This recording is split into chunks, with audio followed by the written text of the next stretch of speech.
آپ نے اسلام تو قبول کر لیا ہوا تھا لیکن آپ نے اپنے اسلام کو چھپایا تاکہ آپ کے ماں باپ مزید ظلم نہ کریں۔ بالکل ایسے ہی ہوا تھا، اسلام تو میں نے قبول کر لیا تھا۔ بسم اللہ الرحمن الرحیم۔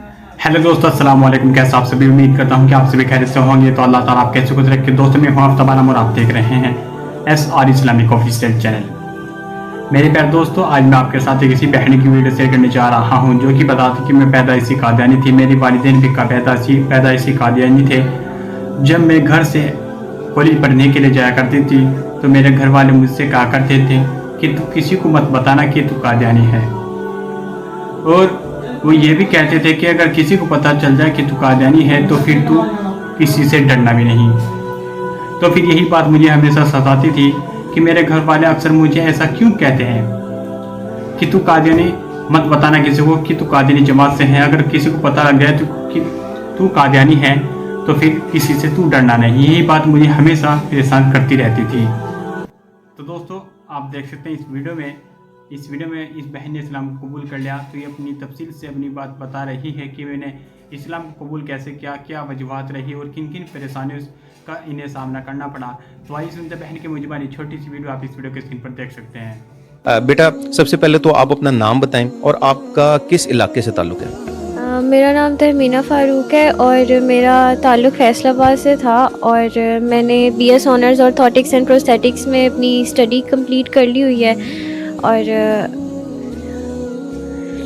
اچھا بیٹا، یہ بتائیں کہ کیا آپ پیدائشی قادیانی تھیں، اور آپ کی جو فیملی ہے، بیک گراؤنڈ ہے قادیانیت کے حوالے سے، اس کا تھوڑا بیک گراؤنڈ بتائیے گا۔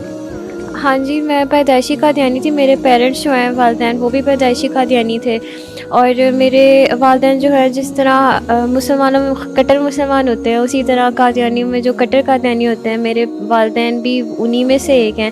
اور میری والدہ کے پاس کافی عرصے تک ایک عہدہ بھی رہا ہے جماعت کا، سیکٹری اصلاح و ارشاد کے طور پہ۔ اور اس کے علاوہ میں جو ہوں وقف نو میں بھی شامل تھی، جو قادیانیوں کی ایک تنظیم ہے جس میں بچوں کو ان کی پیدائش سے پہلے ہی ماں باپ اپنے مرضی کے مطابق جماعت کے لیے وقف کر دیتے ہیں، اور اس کے بعد ساری زندگی انہوں نے جو بھی پڑھائی کرنی ہے یا کچھ بھی جو بھی سروسز ہیں وہ صرف اور صرف جماعت کے لیے ہوتی ہیں۔ تو میں اس تنظیم میں بھی تھی، اور مجھ سے چھوٹے 3 بھائی ہیں میرے، ان میں سے جو مجھ سے چھوٹے والا بھائی ہے وہ بھی وقف ہے، اور میرے جو والد صاحب ہیں وہ بھی ایک وقت میں جماعت کا جو اکاؤنٹس کا سارا نظام ہے وہ بھی دیکھتے رہے ہیں، کچھ عرصہ انہوں نے وہ بھی دیکھا ہے۔ تو یہ میرا بیک گراؤنڈ ہے۔ اچھا بیٹا، یہ بتائیں کہ آپ نے اسلام کب قبول کیا اور اس کی جو وجہ ہے وہ کیا بنی؟ مجھے تقریباً الحمدللہ 2 سال ہو گئے ہیں اسلام قبول کیے، اور اس کی وجہ جو ہے وہ مین یہی بنی تھی کہ جو رویہ معاشرے میں قادیانیوں کے ساتھ رکھا جاتا ہے جب کسی کو پتہ چلتا ہے کہ وہ قادیانی ہے۔ اصل میں میری جو ساری دوستیں تھیں اسکول کالج لیول سے یونیورسٹی میں، تو وہ سب مسلمان تھیں، تو مجھے گھر سے ہمیشہ اسی چیز کی ترغیب دی جاتی تھی کہ آپ نے کسی کو بتانا نہیں ہے کہ آپ قادیانی ہو، اور اگر پتہ چل جائے تو پھر چھپانا نہیں ہے۔ وہ اپنے آپ کو بہت بہادر ظاہر کرنے کی کوشش کرتے تھے، تو میں ہمیشہ چھپاتی رہتی تھی، اور یہ چیز مجھے بہت تنگ کرتی تھی کہ ویسے دیکھا جائے تو کوئی ڈفرینس نہیں ہے، تو پھر مجھے کیوں چھپانے کو کہتے ہیں۔ تو پھر اگر کبھی کسی دوست کو یا کسی کو بھی پتہ چلتا تھا یا میں بتاتی تھی کہ میں قادیانی جماعت سے تعلق رکھتی ہوں، تو ان کا میرے ساتھ جو رویہ تھا وہ بہت زیادہ عجیب، اور ایسے جیسے نفرت ہو رہی ہو کسی کو کسی سے، اس طرح کا ہو جاتا تھا۔ تو اس چیز سے مجھے بہت تکلیف ہوتی تھی، اور یہی جو سٹارٹنگ وجہ ہے وہ یہی بنی تھی میرے اس بارے میں سوچنے کے لیے کہ کیوں ہے ایسے۔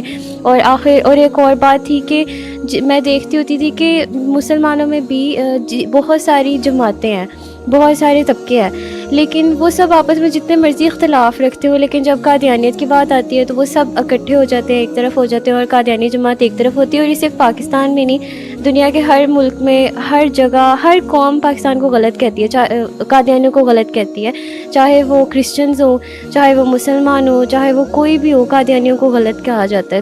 تو یہ 2 وجوہات تھیں، ایک تو رویہ جب پتہ چلتا تھا کہ قادیانی ہے، اور دوسرا یہ کہ سب اکٹھے ہو جاتے ہیں اور قادیانی ایک طرف ہو جاتے ہیں، تو ایسا کیوں ہے۔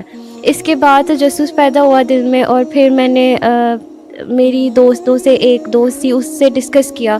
اس نے مجھے بہت اچھے سے اس چیز کی دعوت دی اسلام کی، کہ اگر تم سیکھنا چاہتی ہو تو میں تمہیں گائیڈ کروں گی. اور اس نے اور پھر اسی دوران یونیورسٹی کے دوران ہی میرا رابطہ ایک بہت اچھی آنٹی ہیں ان سے بھی ہوا, جو کہ اب موجودہ میری ساس بھی ہیں الحمدللہ.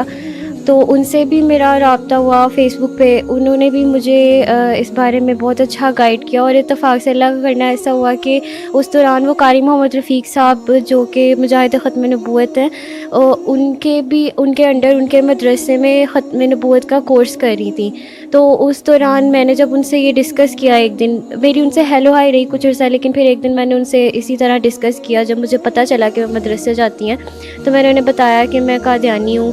تو انہوں نے بغیر گھبرائے اور بغیر جیسے میرے ذہن میں بیٹھا ہوا تھا کہ مسلمانوں کو جب پتہ چلتا ہے تو وہ بہت برا سلوک کرتے ہیں, انہوں نے ایسا کچھ بھی نہیں کیا, اتنا اچھا اخلاق کا مظاہرہ کیا, اور اس چیز سے میں انسپائر ہوئی. اور پھر انہوں نے مجھے آہستہ آہستہ ختم نبوت کے بارے میں بتایا اور اسلام کے بارے میں بتایا, پراپرلی دعوت دی, لٹریچر دیا. تو اس چیز سے میرا یہ سفر شروع ہوا. اور ایک دن ایسے ہی کرتے کرتے اس دوران ہی تعلیم کے دوران میں اس بارے میں غور و فکر کرنی مزید شروع کی. تو اس دوران مجھے کچھ خوابیں بھی آئیں, خواب میں نے روشنیاں دیکھیں, اور اس طرح کی بہت سی اور خوابیں بھی آئیں. کہف کا لفظ میں نے کئی دفعہ اپنی خواب میں سنا, اس کا معنی بھی جب تعبیر پتہ کروائی تو وہ یہی ہوتی ہے کہ آپ کی زندگی میں بہت بڑی ایک تبدیلی آنی ہوتی ہے اصحاب کہف کا اگر واقعہ پڑھیں. اور اس کے علاوہ اور بھی 2-3 خواب اس طرح کے تھے جن کا یہ کلیئرلی ایک سائن تھا اللہ تعالیٰ کی طرف سے کہ میں سیدھے راستے کی طرف جا رہی ہوں. تو اس طرح سے میرے سفر کا آغاز ہوا تھا. ماشاءاللہ بیٹا, بہت اچھے. اچھا مجھے یہ بتائیں کہ آپ نے اسلام قبول کیا, اسلام قبول کرنے کے بعد آپ کے گھر والوں کی جانب سے, فیملی کے افراد یا دیگر اور جماعت کی جانب سے کوئی مشکلات کھڑی کی گئیں یا آپ پہ کوئی ظلم کیا گیا؟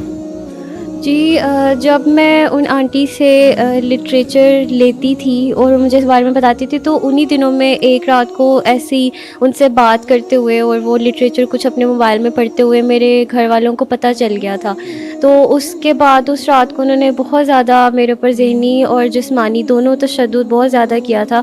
اور عارضی طور پہ اس وقتی طور پہ میری گھر سے نکلنا, تعلیم, ہر چیز بالکل بند کر دی تھی, اور جان سے مارنے تک کی دھمکیاں دی تھی. اور ایون یہ بھی بابا کہہ رہے تھے میرے کہ وہ کسی کے ساتھ بھی میرا فوری نکاح کر دیں گے, وہ اس قدر جو ہے زبردستی کسی کے ساتھ بھی نکاح کر دیں؟ بالکل کسی کے ساتھ بھی زبردستی نکاح کر دیں گے, صرف اس لیے کہ میں جماعت سے باہر نہ جا سکوں. اور مجھے سب کے بعد باقاعدہ کئی عہدیداران جو مرد حضرات اور خواتین, مربی اور بہت سے عہدیداران کے پاس بھی لے کے جایا گیا کہ اس کو سمجھائیں یہ اس طرح کر رہی ہے. حالانکہ ویسے اگر دیکھا جائے تو کہتے ہیں کہ دین کے معاملے میں کوئی جبر نہیں ہے, لیکن اس معاملے میں اتنا زیادہ جبر کیا گیا کہ کچھ بھی کر کے نکاح ہو جائے, گھر سے نہ جانے دیں, تالوں میں بند کر دیں, کچھ بھی کر کے بس اس کو جماعت سے نہیں باہر جانے دینا. تو بہت عرصے تک میں اس تشدد ذہنی جو بہت زیادہ تھا اور جسمانی بھی اس سے گزرتی رہی ہوں. پھر انہی حالات کی وجہ سے, کیونکہ میں پڑھ بھی رہی تھی, پڑھائی بھی میری جاری تھی, اور بہت زیادہ یہ تشدد بھی تھا جو کہ ایک نارمل انسان کے لیے برداشت کرنا بہت مشکل ہو جاتا ہے. تو اسی چیز کو دیکھتے ہوئے مصلحتاً میں نے خاموشی اختیار کی کچھ عرصہ کہ اب بہتر یہ ہے کہ فی الحال کے لیے اس چیز کی خاموشی اختیار کرتی ہوں اور مزید اس کے اوپر پڑھتی ہوں, تاکہ جب میرے ماں باپ کے ساتھ میرا آمنا سامنا ہو تو میں ان کو خود بھی کنونس کر سکوں, ان کے ساتھ ایک مباحثہ بحث جو ہے وہ بھی کر سکوں. تو تب تک اپنے آپ کو پریپیئر کروں. تو اس دوران میں نے پھر خاموشی اختیار کر لی. یعنی آپ نے اسلام تو قبول کر لیا ہوا تھا, لیکن آپ نے اپنے اسلام کو چھپایا تاکہ آپ کے ماں باپ مزید ظلم نہ کریں؟ بالکل ایسے ہی ہوا تھا. اسلام تو میں نے قبول کر لیا تھا. پہلے تو رمضان کے مہینے میں 2 سال پہلے مجھے جو میرے موجودہ سسر ہیں وہ انہی آنٹی جنہوں نے مجھے سارا گائیڈ کرنا سٹارٹ کیا تھا, دعوت دی, پراپر بتایا, تعلیم دی, ان کے جو شوہر ہیں انہوں نے مجھے ویڈیو کال پہ اسلام قبول کروا دیا تھا. اس کے بعد جب موقع ایک دن ملا تو باقاعدہ میں نے قاری محمد رفیق صاحب مجاہد ختم نبوت انٹرنیشنل ختم نبوت کے وہ ممبر ہیں, ان کے ہاتھ پہ میں نے باقاعدہ اسلام قبول کیا تھا اعلانیہ. لیکن اس کے باوجود بھی مصلحتاً چھپا کے کافی عرصے تک میں نے رکھا, تقریباً 2 سال تک.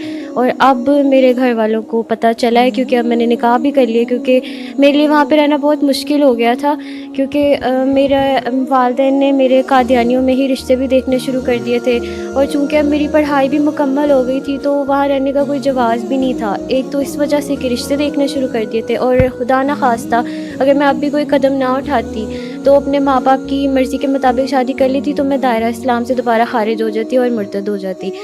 تو اس چیز کو دیکھتے ہوئے مجھے یہ قدم اٹھانا پڑا اور اللہ کا بہت شکر ہے الحمدللہ. مجھے شروع سے آخر تک آنٹی انکل نے بہت پیار دیا, بہت سپورٹ کیا, اور اپنے بیٹے سے بھی میرا نکاح کیا صرف اسلام کی خاطر.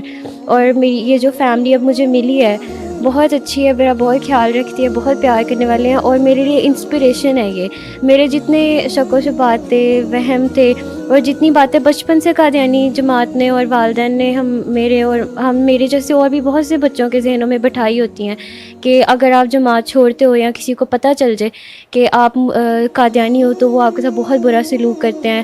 جو مولوی ہوتے ہیں وہ دہشت گرد ٹائپ کے مائنڈ سیٹ کے ہوتے ہیں, اور وہ اگر آپ کو پتہ چل جائے ان کی لڑکیوں کو, قادیانی کی لڑکیوں کو اغوا کر لیتے ہیں یا قتل و غارت تک بات پہنچ جاتی ہے. تو کیونکہ میں ان ساری چیزوں کو کلیئر کر چکی تھی, اور اخلاق کی بات ہوتی ہے, مجھے اتنے اچھے اخلاق کی فیملی ملی تھی, تو ان چیزوں کی وجہ سے میں اب بہت خوش ہوں الحمدللہ. اسلام قبول کرنے کے بعد اور اس فیملی میں آنے کے بعد میں بہت زیادہ خوش ہوں, اپنی زندگی سے مطمئن ہوں, اپنے فیصلے سے بھی مطمئن ہوں. بیٹا آپ نے اسلام قبول کیا تو کیا اب آپ کو کوئی اپنی فیملی کی جانب سے یا آپ کو قادیانی جماعت کے ممبرس کی جانب سے کوئی تھریٹس وغیرہ کا ڈر ہو یا کوئی پریشرائز کرنے کا آپ کو کوئی خوف وغیرہ ہے اس قسم کا؟ اب تو مجھے نہیں ہے کوئی ایسا خوف, کیونکہ میں اپنی ساری لیگل ریکوائرمنٹس بھی پوری کر چکی ہوں, ساری پیپر ورک بھی کمپلیٹ ہے میرا, اور میرے ساتھ اتنی سپورٹیو فیملی ہے, اور میرے ساتھ قاری رفیق صاحب اور مصعب رسول صاحب جو ایڈوکیٹ رہے ہیں میرے سارے معاملے میں, اور اس کے بہت ساری جو ختم نبوت کی جو جماعتیں ہیں وہ بھی میرے ساتھ ہیں. تو مجھے اب کسی قسم کا خوف نہیں ہے, اور میرا خود کا ایمان بھی اللہ کا شکر ہے الحمدللہ بہت مضبوط ہے.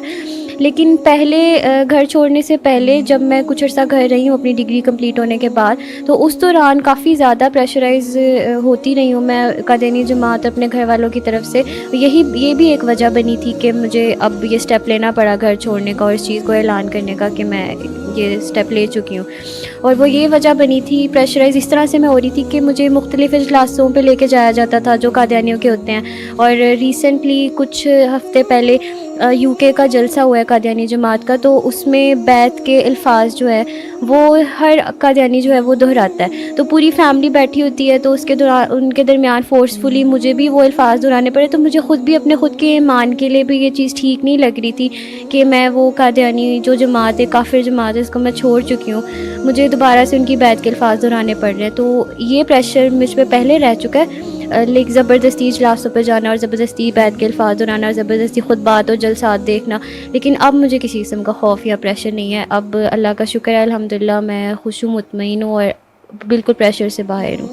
اچھا بیٹا آپ نے ذکر کیا کہ جیسے آپ کی فیملی کی جانب سے آپ کو پریشرائز کیا گیا, ذہنی طور پہ بھی جسمانی طور پہ بھی ٹارچر کیا گیا. تو قادیانی جماعت جو ہے, جو اپنے آپ کو جماعت احمدیہ کہتے ہیں, ان کا ایک سلوگن ہے لو فار آل ہیٹڈ فار نن, یعنی محبت سب سے اور نفرت کسی سے نہیں. تو اس کے بارے میں آپ نے جب, حالانکہ ہم نے تو کئی کیسز ایسے دیکھے ہیں کہ اس سے الٹ ہم نے دیکھا, اس کے بارے میں کیا آپ کہنا چاہیں گے؟ یہ جماعت احمدیہ نا ایک بہت ہی عجیب سی چیز ہے. وہ اس لیے کیونکہ کبھی وہ اپنی جو بری سائڈ ہے وہ کبھی بھی اپنے ممبرس پہ شو نہیں ہونے دیتے ہیں. جو ان کی اس طرح کی شریر یا شرارتی یا اس طرح کی نقصان پہنچانے والی یا اس طرح کی جو سائڈ ہے وہ صرف اپنے عہدیداران یا بڑے بڑے لوگوں تک محدود رکھتے ہیں, وہ ہم جیسے عام لوگوں تک پہنچنے ہی نہیں دیتے ہیں. تو جو love for all hatred for none کا ایک وقت تک تو میں بھی سمجھتی تھی کہ یہ واقعی میں سب سے بہت ہی محبت رکھتے ہیں, انسانیت سے بھرپور ایک جماعت ہے. لیکن میرا اس بارے میں اسی دن ہی جو ویوز ہے وہ غلط ثابت ہو گئے تھے, جس دن میں نے اظہار کیا تھا اپنے والدین سے کہ میں جماعت احمدیہ سے اختلافات پیدا میرے ذہن میں ہونے شروع ہو گئے اور میں اسلام کے بارے میں سیکھنا چاہتی ہوں, اس طرف جانا چاہتی ہوں. تو اس دن اس رات کو جس طریقے کا ان کا رویہ تھا, اور اس کے بعد بھی جب وہ مجھے مختلف عہدیداران سے ملواتے رہے اس کنونس کرنے کے لیے, یہ سمجھانے کے لیے کہ جماعت کے ساتھ منسلک رہو ورنہ بہت قیامت دنیا اور آخرت دونوں تباہ ہو جائیں گی. تو اس دوران میں نے دیکھ لیا تھا کہ یہ لو فار آل نہیں ہے, یہ صرف لو فار قادیانیز ہے. اور ہیٹریڈ جہاں پہ بھی مذہب کی بات آتی ہے اور کوئی آپ کو اسلام مسلمان یا کوئی بھی اور آپ کو دعوت دینے کی ذرا سی بھی کوشش کرے تو وہ لو بالکل ختم ہو جاتا ہے, صرف نفرت باقی رہ جاتی ہے.